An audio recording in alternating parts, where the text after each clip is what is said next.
Hello guys, here is our kababayan. Today is our holiday na kung saan we are enjoying outside the church after our service.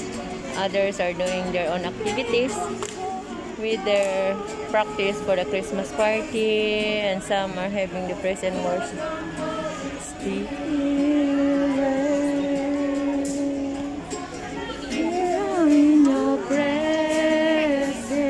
Katatapos lang namin.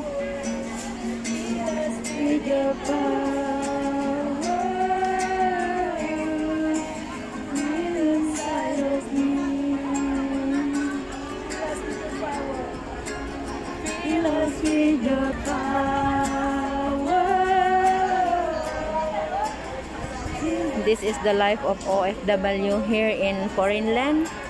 As you can see, dear friends, everyone is doing their own activities with their own time. This is Filipina in foreign land. Mabuhay ang mga OFW.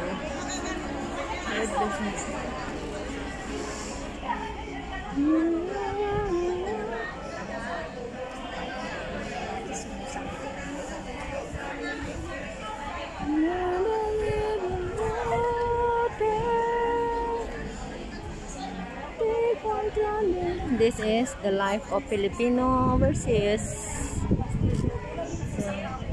Dahil rest time namin, we are just doing anything we can do.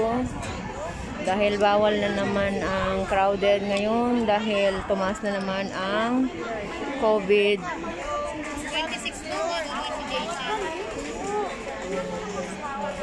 Ang dami namin kaya kayo. Silang kamusi sa loob.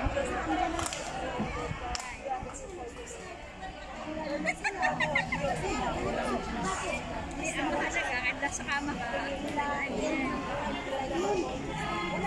Parang wala yung makakasa. Saan?